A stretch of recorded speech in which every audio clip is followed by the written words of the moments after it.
Welcome to this custom-tailored deep dive. We're really thrilled to have you with us today because today you aren't just looking at the world, you're learning to read its hidden code. You really are. It's quite a journey. Yeah, I mean, if you've ever looked at a map or walked through a new neighborhood or even just sat down at a restaurant in a foreign city and wondered why things are arranged exactly the way they are, well, we are going to explore the framework to find that answer today. Exactly. Based on the notes and the research you shared with us, specifically diving into the geographic foundations and frameworks of human culture, we are going to be looking at the world like an AP human geographer. And it really is a profound shift in perspective. You are essentially putting on a new pair of glasses that reveals the underlying architecture of human society. When you adopt this geographical lens, the world just stops looking random. Right, the randomness disappears. And our mission for this deep dive is to bypass the overwhelming information overload that usually comes with academic geographic theory. We want to skip that and instead extract the ultimate aha moments from your sources. Because there are a lot of them in these materials. So many. We want to figure out why people act, build, and live the ways they do. And to start us off, I think we need to clearly define what it is we are actually looking for when we talk about this subject. Right, and that core definition revolves entirely around culture. In human geography, culture is the foundational concept. It is the absolute lens through which geographers analyze everything else on the planet. But the critical thing to understand right out of the gate is that culture is not innate. You are not born with it encoded in your DNA. It's not biological. No, not at all. Culture is a learned and shared system. It's the collective identity of a society comprising practices, technologies, attitudes, and behaviors that are meticulously transmitted across generations. Okay, let's unpack this, because that definition touches on literally everything humans do. It dictates patterns of human behavior. It dictates spatial organization, meaning how groups arrange themselves and their resources across the earth. And it dictates environmental interaction. Precisely. And it is so easy to get distracted by the highly visible elements of a culture when you first encounter a new group of people. Oh, absolutely. The food, the music. Yeah, you notice the language, the clothing, the everyday behavior, how they use their land. But the geographic lens requires us to look much deeper. We have to dive below the waterline to understand the invisible drivers of those visible elements. Oh, the classic cultural iceberg model. Yeah. The idea that the visible stuff is just the tip and the massive influential portion is entirely submerged. That's the one. I know the basic metaphor, but how does that actually apply to human geography in a practical sense? Well, let's use the concept of punctuality as a practical example. Whether people show up exactly on time to a meeting or whether arriving 45 minutes late is considered totally normal is the visible behavior. Right, it's what you see. It is the tip of the iceberg. But the cause of that behavior lies deep beneath the surface, rooted in how those different cultures actually conceive of time itself. I see. One culture might view time strictly as a commodity. The underlying invisible value is time is money. Therefore, being late is literally stealing a valuable resource from someone else. But wait, let me play devil's advocate for a second here. Isn't that sometimes just a stereotype? Like, how does a geographer differentiate between a deep-seated cultural view of time and, say, a society that just has deeply inefficient public transit or crumbling infrastructure? That is a brilliant question, and it is exactly why geographers don't just look at one isolated behavior. They look for recurring patterns across the entire society. So they look at the whole picture. Exactly. If the public transit is bad, but people still heavily apologize for being late and rush to their appointments, the time is money value is still there. Okay, that makes sense. But if you look at a culture where time is viewed primarily as a medium for social relationship building, well, the entire societal structure changes. In that context, cutting off a deeply personal conversation with a neighbor just to be on time to a business meeting would be considered incredibly rude. Oh, wow. Yeah, the relationship is valued above the rigid schedule. The geographer looks at how the society operates holistically to determine what is below the waterline. So if you don't know what is under the waterline, you might just assume the other person is being disrespectful, when in reality they are strictly adhering to a completely different set of invisible rules. Yes. For you listening right now, think about your own daily life.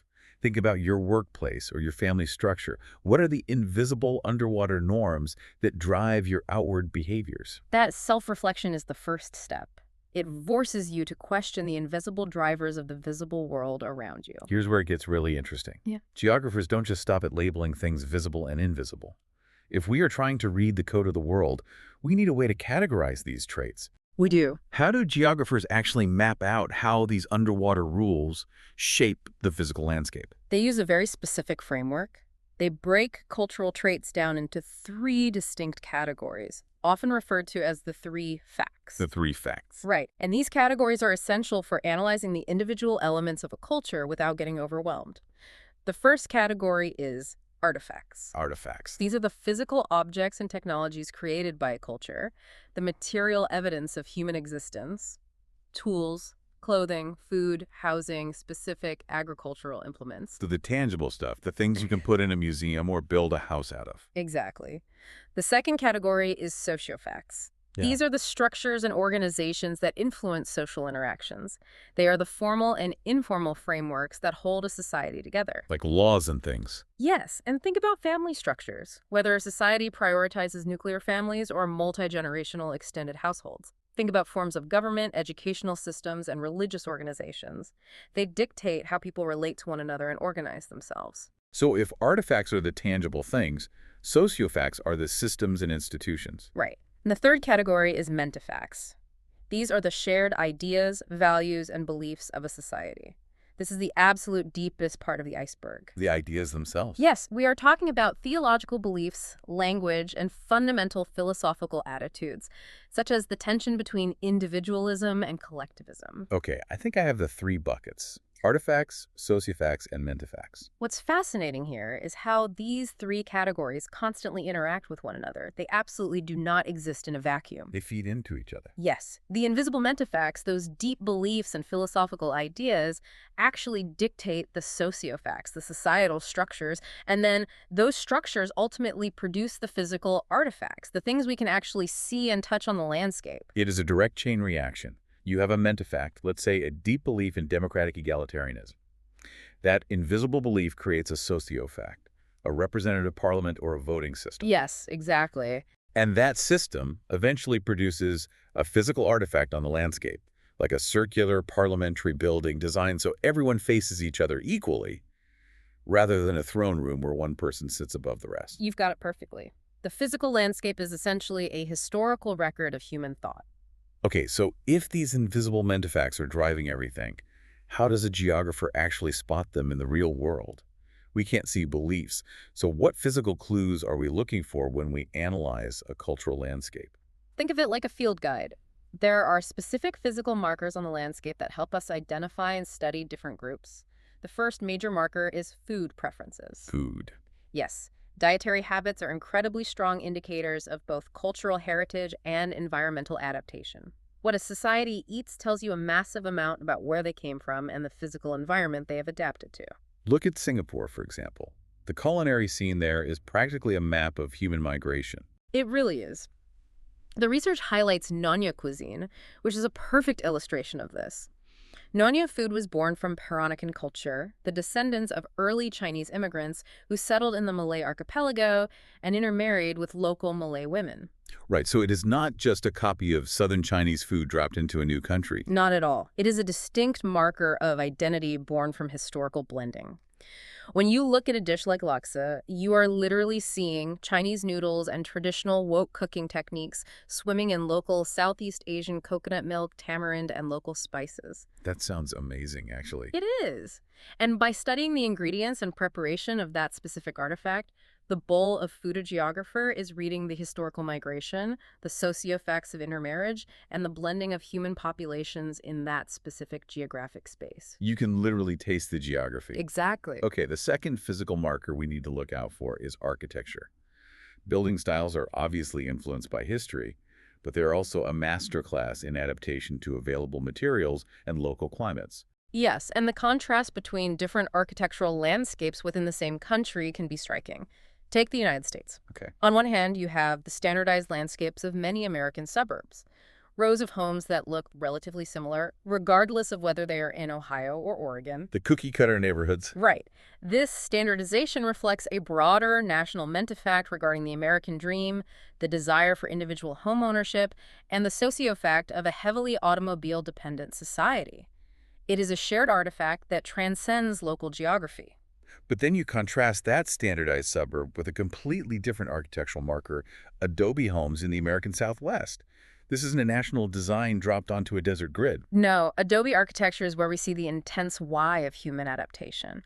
Adobe homes utilize local clay, water, and organic materials like straw. Materials right from the environment. Exactly. But it is the thermal mass of the adobe that is the real genius. The exceptionally thick walls absorb the intense heat of the sun during the blistering desert days, keeping the inside cool.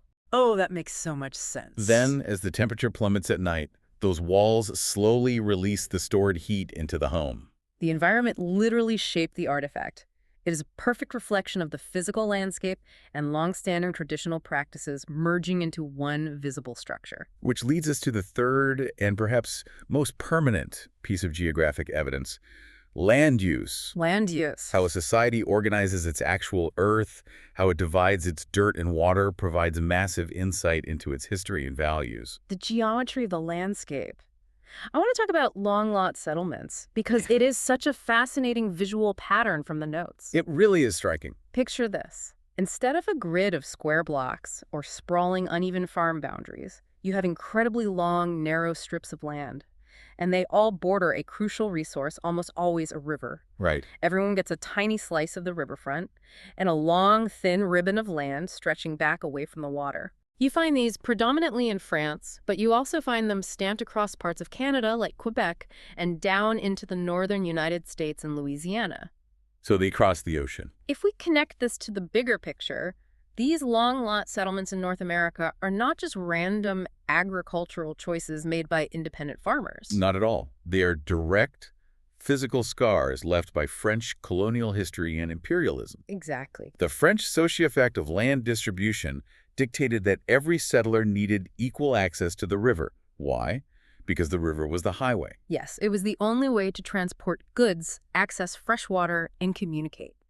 The mentefacts of equity among settlers and the sociofacts of the French Empire were literally stamped onto the North American dirt. Creating artifacts, these specific land use patterns, that are still totally visible from an airplane today. You look down and you see history written into the property lines. It's incredible how persistent those lines are. So what does this all mean? We have this incredible diversity of cultures, all with their own underwater icebergs, their own complex webs of mentefacts, sociofacts, and artifacts. But we don't live in isolated bubbles anymore. No, we certainly do not. Modern globalization is slamming these adverse cultures into contact with one another every single second of every day. We are crossing borders, sharing digital spaces, and trading goods at an unprecedented rate. And that friction of differences is what we need to navigate next. That's the challenge of our era. When these distinct cultural icebergs collide, how do we process it? Well, as globalization rapidly increases interactions between distinct cultures, geographers outline two primary frameworks of thought or attitudes regarding how people process these differences. Okay, two frameworks. It is crucial to understand these two frameworks impartially, as they define how societies navigate global interaction, policy, and everyday communication. Let's lay them out. What is the first framework? The first attitude is cultural relativism. The definition of cultural relativism is evaluating a culture purely based on its own standards, rather than judging it by the standards of one's own culture. Okay. The core perspective here is the recognition that all cultures arise from their own distinct beliefs, their own environmental adaptations, and their own complex historical contexts. So it is about looking at their artifact and trying to figure out what their mentefact is, Right. rather than applying your own. Precisely. From a geographer's standpoint, the functional impact of cultural relativism is that it encourages an appreciation for diversity and promotes respectful, non-judgmental, cross-cultural interactions. It sounds like a very empathetic approach. It is about understanding the why of another culture's iceberg without declaring it fundamentally right or wrong. It is an analytical tool that allows for deeper comprehension. And the second framework, the flip side of that coin. The second attitude is ethnocentrism. Ethnocentrism is defined as the tendency to evaluate or judge another culture based on the assumptions, standards, and norms of one's own culture. Using your own underwater iceberg to judge their visible tip. Exactly.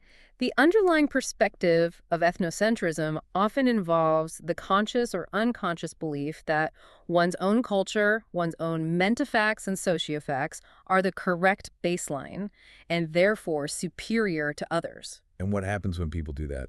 The impact, functionally speaking, is that this approach frequently leads to bias, deep misunderstanding, and overt conflict during cultural interactions. When you constantly measure another society's visible artifacts against your own invisible mentefacts, you create a mismatch of standards that almost inevitably generates friction. Is a fascinating dynamic, and this is where we turn it back to you, the listener. We want you to practice a little active listening with yourself as you move through the world this week. A little self-awareness exercise. Think about the last time you interacted with a culture completely different from your own. Maybe you were traveling abroad, or maybe you were just navigating a diverse neighborhood in your own city. What stands out to you? Which framework is your brain naturally defaulting to? It's an important question to ask. Are you instinctively practicing cultural relativism, trying to understand their specific standards and environmental adaptations? Or do you find yourself slipping into ethnocentrism, judging their visible behaviors against the invisible norms you grew up with? There's no test here. It is just about being deeply aware of the geographic lens you are looking through. That self-awareness is exactly why the geographic study of culture matters so much in the modern world. To synthesize what we have covered from your research today, this entire field of study provides the necessary context to explain our rapidly changing world. It ties everything together. It explains settlement patterns, why people choose to live where they do and how they organize that space, whether it's dividing land equally along a river in a long lot or building an adobe home to survive the desert heat. It explains cultural landscapes, how our human activity and our deeply held beliefs leave a visible, physical imprint on the natural environment. And finally, it explains global dynamics, the incredibly complex ways in which migration, globalization, and social change are constantly reshaping societies as these different cultural icebergs interact. It really is the ultimate key to understanding the human story. Thank you so much for bringing this fantastic stack of sources to the table today. You have given us an incredibly powerful tool to decode the world around us. It was a pleasure exploring it. We really encourage you to take this new geographic lens, step outside, and just look at your own neighborhood. Look at the food in the local markets, the architecture of the buildings, the layout of the streets, and ask yourself, what invisible menefacts built the artifacts around you? It genuinely changes the way you see everything.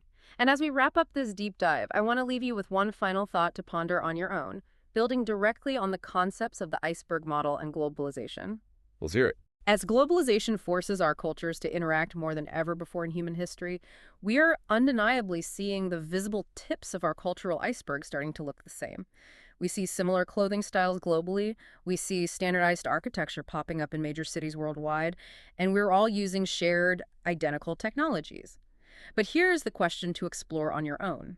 If the visible artifacts of our world merge into one unified global culture, will the invisible underwater sections, our deep-seated values, beliefs, and norms eventually merge too? Or are we just building a world of identical surfaces that hide massive, unseen, and increasingly volatile underwater differences? Something to think about the next time you are reading The Hidden Code of the World. Keep exploring.